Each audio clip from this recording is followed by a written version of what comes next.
Bonjour à tous et bienvenue dans cette toute nouvelle vidéo. Aujourd'hui c'est une vidéo un petit peu spéciale en fait.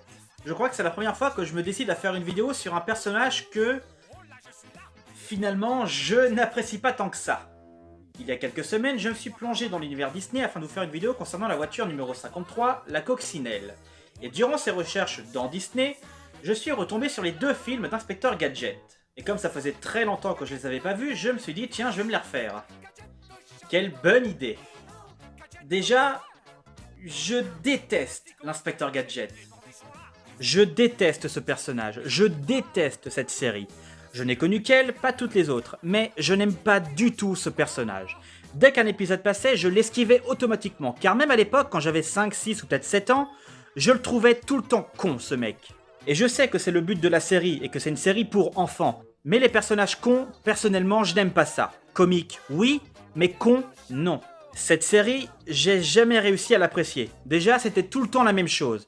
Le chef se plante quelque part pour donner une mission à Gadget, il la lit en répétant tout le temps stop, il accepte la mission et le message s'autodétruit automatiquement sur le chef Gontier. Une fois sur le terrain, il confond tout le temps les gentils avec les méchants. Méchants qui d'ailleurs sont quasiment tout le temps engagés par le Dr Mad, dont on ne verra jamais son visage, qui est son ennemi juré. Et ceux qui vont réellement résoudre l'enquête, ce sont Sophie, sa nièce, et Fino, son chien, qui sera d'ailleurs la personne étant désignée comme coupable par ce débile qui ne comprend même pas comment mener une enquête, alors qu'il est inspecteur et qui, en plus, sera la personne félicitée pour être un abruti incompétent total à chaque fin d'épisode. Alors oui, c'est pour les enfants, c'est de l'humour, mais personnellement, je n'ai jamais réussi à apprécier cette série. Et j'en viens au moment où j'ai rematé les deux films, celui de 1998 et 2003.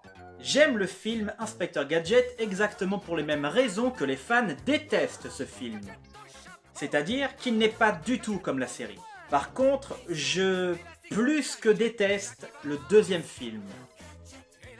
J'éprouve une violente haine quand je vois ce film. Mais d'abord, commençons par le meilleur. Le premier film, Inspecteur Gadget, est sorti en 1999, réalisé par David Kellogg avec un budget de 75 millions de dollars. Et avant même de rentrer dans les détails, le casting de ce film aurait pu être totalement différent de ce qu'on a eu. Car dans le rôle de Gadget, on aurait pu avoir Kevin Kline, Chevy Chase, Steve Carell, Tim Allen, Robin Williams, Tom Hanks, Jim Carrey ou même Brendan Fraser qui finalement a choisi Georges de la Jungle. Quel excellent choix, dites donc!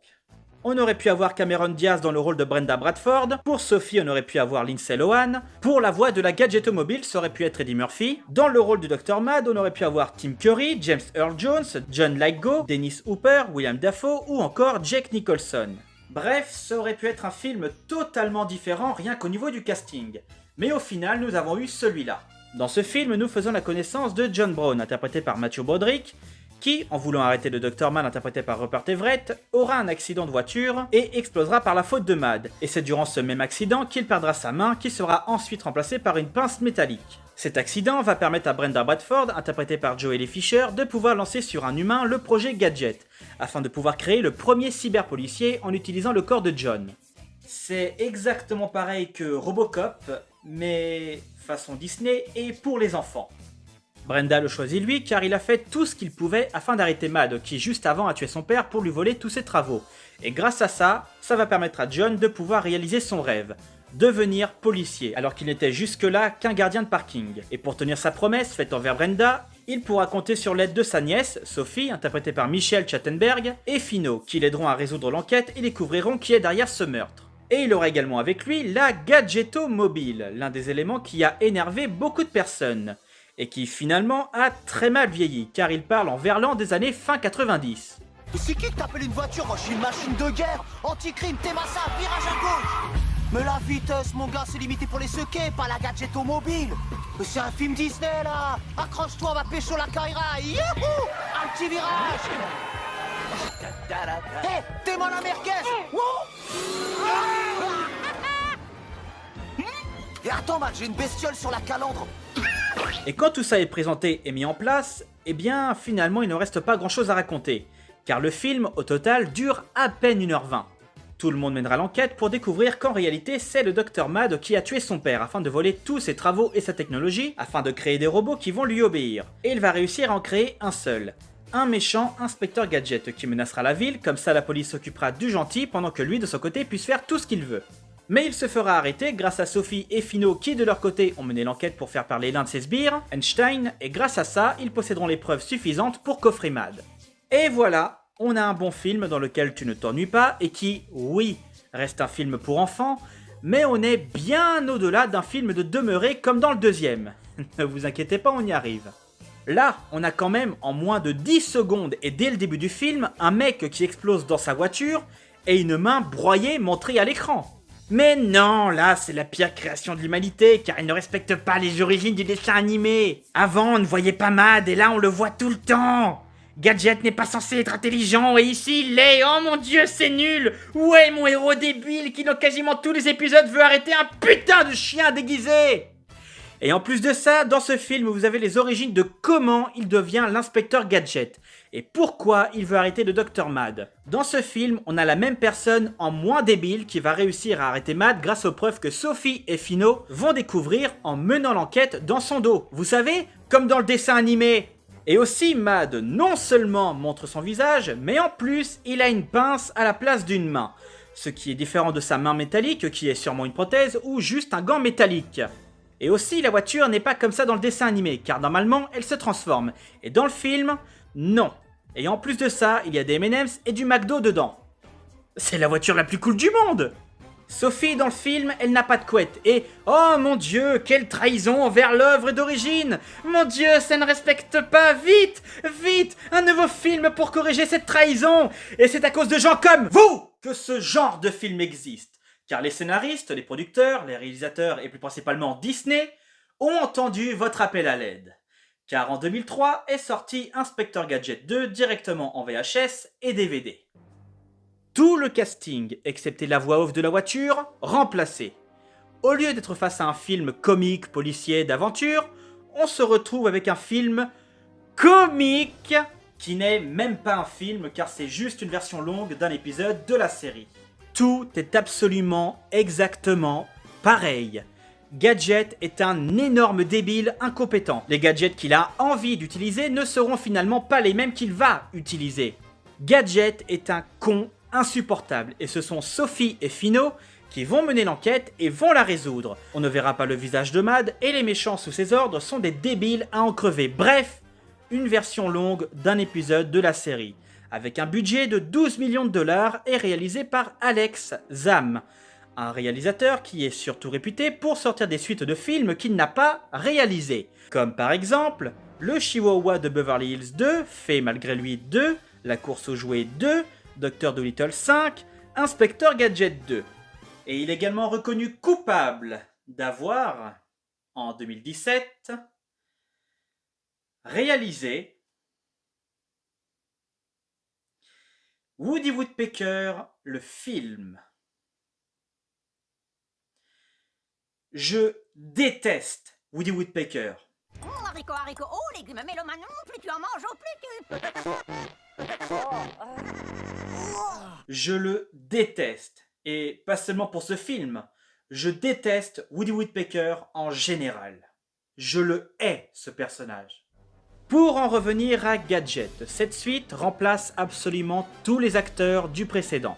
Dans le rôle de Gadget, nous avons French Stewart, Kathleen Watch dans le rôle de Sophie, Tony Martin dans le rôle de Mad, Mark Mitchell dans le rôle du chef Gontier, Helen Hendricks dans le rôle de G2, qui est un modèle amélioré de Gadget, qui marche comme un robot et qui est bonne. C'est d'ailleurs la raison pour laquelle Gontier se balade très souvent collé serré avec elle. Et il y a encore plein d'autres acteurs, mais ne sont pas principaux ou alors totalement débiles. Mais ne vous inquiétez pas, la voiture est de retour. Et elle n'est malheureusement pas aussi marrante que dans le premier film. Elle dort quasiment tout le temps, et si vous avez détesté celle du premier, eh bien sachez qu'ici... Waouh! Et d'ailleurs le générique est aussi dégueulasse que cette voiture. En fait, on dirait une cinématique du tout premier jeu PS1. L'histoire, Mad s'évade de prison pour se réfugier dans une usine de fabrication d'objets de bowling, principalement de quilles, assis sur son trône de quilles, il donnera des ordres afin de voler plusieurs conneries afin de créer un laser en forme de quille pour arrêter le temps sur la ville afin de pouvoir dévaliser la banque. Et lorsque Sophie sera capturée et attachée sur une planche entourée de quilles, Gadget devra faire un choix, la sauver ou arrêter Mad. Il fait évidemment le choix de la sauver et malheureusement Mad s'échappe et promet de revenir pour se venger. Ah, là au moins c'est le respect de l'œuvre originale, n'est-ce pas? Ça, c'est le film que j'avais envie de voir, pas cette saloperie du premier qui avait une histoire. Non, non, non, non, non, non, là ce que je veux voir c'est un héros débile. Ah, là tout est corrigé, regardez, c'est enfin Sophie et Fino qui vont mener l'enquête de leur côté. Et d'ailleurs, elles possèdent les couettes qui étaient totalement absentes du premier film. Ah, ça c'est un bon respect de l'œuvre originale. Non, non, non, non, non, non, non, non, non, non, non, non, non, non, non. Bon, j'arrête, c'est insupportable. Mais là, on est vraiment face à un film qui est là pour les fans, et qui ne peut être apprécié que par les fans de la série. Bon, évidemment par d'autres personnes, mais moi, ce n'est pas du tout ma came. Le premier n'était certes pas exceptionnel, mais ça tenait la route. Là, c'est juste une succession de sketchs avec Gadget que tu vois en temps normal dans un épisode de la série. Et je sais que c'est le but de la série d'être comme ça, et que si j'aime pas, je ne suis pas obligé de la regarder. Sauf que j'aime bien le premier film, et qu'ils ont réussi à me faire apprécier ce personnage en le rendant un peu moins débile. Et il s'est fait défoncer par la critique, tout ça parce qu'on voit le visage de Mad, et que Gadget n'est pas aussi débile qu'il devrait l'être. Et qu'on a en plus de ça les origines de pourquoi il est devenu l'inspecteur Gadget. Ce film a proposé autre chose qu'une simple adaptation, et s'est fait défoncer pour ça. Alors que le 2 par contre, oh mais le fan qui sommeille en moi est heureux, n'est-ce pas ? Si on oublie le premier film, celui-là aurait été exactement pareil, vu que tout a été remplacé. Les acteurs, le comportement de Gadget, et même la couleur de tous ces gadgets sont différentes. Et à aucun moment les événements du premier ne reviennent dans celui-là. Car Mad est envoyé en prison à la fin du premier film, et dans le 2, il s'évade dès le début. Mais si ça se trouve, l'évasion n'a rien à voir avec celle du premier, et que pour que l'histoire du 2 débute, il fallait évidemment l'évasion de Mad. Donc en gros, le mec débarque de nulle part, fait comme si le premier film n'existait pas, il nous raconte sa connerie dans le deuxième, comme si de rien n'était. Et vous savez ce qui aurait pu être pire? C'est que ce film, au final, soit le seul film sur Gadget qui existe et aurait pu être envoyé au cinéma dans l'état actuel. Le film, tel qu'on le voit maintenant, aurait été exactement comme ça au cinéma. Et là, les fans de la série auraient été contents. De toute façon, ils n'avaient pas le choix, car ils respectent absolument tout à part la voiture. Tout est absolument pareil, de la moindre couette de cette blonde, jusqu'au fait que le visage de Mad ne soit pas révélé, en passant évidemment par le fait que Gadget n'aura jamais les bons gadgets qu'il souhaite utiliser, et que ce soit un personnage totalement débile qu'on a en face de nous. Mais la plupart des fans auraient de toute façon apprécié ce film, car c'est exactement pareil que la série. C'est insupportable. Je déteste ce film. Je vous ferai une liste un jour des films que je déteste, mais on le retrouvera pas loin d'Albator 2013. Bon, on va pas se quitter comme ça, parce qu'il y a eu plein d'autres choses après ce film. Enfin, pas tant que ça, parce que à lui seul, il a quand même bousillé la franchise, mais il y a quand même eu d'autres choses après. Mais il y a eu d'autres choses, comme par exemple un OAV d'Inspecteur Gadget contre le ptérodactyle géant sorti en 2006, plusieurs jeux vidéo depuis 1984 jusqu'au plus récent sorti en 2013, et il a été question à un moment de faire une série nommée Gadget Girl. Malheureusement ça n'a pas abouti, mais ça deviendra au fil des réécritures Gadget Boy, qui n'est pas vraiment connu en France, mais l'histoire en quelques lignes c'est à peu près la même série, sauf que Gadget sera aidé d'Estelle et G9 qui est un cyberchien, et ensemble vont combattre le crime. Ensuite, concernant le personnage d'Inspecteur Gadget, depuis 2015, il y a une toute nouvelle série, tout en 3D, qui est exactement la même chose que la toute première série, mais en 3D. Et enfin, pour conclure cette vidéo, l'annonce d'un reboot a été annoncée en 2015. Ce nouveau film sera produit par Dan Lin, qui est le producteur de plusieurs films Lego, et on lui doit également le Godzilla 2, les 2 volets de Hit, les 2 excellents Sherlock Holmes, et plus récent, la version live-action d'Aladdin sortie en 2019 et produit par Disney. Mais Gadget n'est pas le seul projet qui lui est confié. Il y en a, pour le moment, un deuxième. Gadget, et aussi la version live de Lilo et Stitch. Alors, je ne sais pas vraiment quoi en penser, j'ai un peu peur dans les deux cas, car soit ça peut être vraiment cool, soit ça peut complètement foirer. Mais dans le cas de Gadget, pour moi, ça ne pourra jamais être pire que l'Inspecteur Gadget 2. Et je sais déjà que toutes les personnes qui aiment ce film vont me tomber dessus. Mais ce n'est pas grave, car ce n'est que mon avis. Voilà en ce qui concerne mon retour et aussi des amours sur le personnage de Gadget. Alors je sais que j'ai oublié pas mal de choses, mais n'oubliez pas qu'à la base, je ne suis pas vraiment fan de ce personnage-là. J'aime bien le premier film, mais c'est tout. Mais en tout cas, je suis quand même assez curieux de voir à quoi pourrait ressembler ce reboot. Et peut-être qu'un jour je vous ferai une vidéo le concernant, vu que j'ai fait cette vidéo-là. Dans tous les cas, j'espère que cette vidéo vous a plu, ou en tout cas, pas trop énervé. Et on se retrouve très vite dans une prochaine vidéo, ou pourquoi pas prochain thème. A très vite!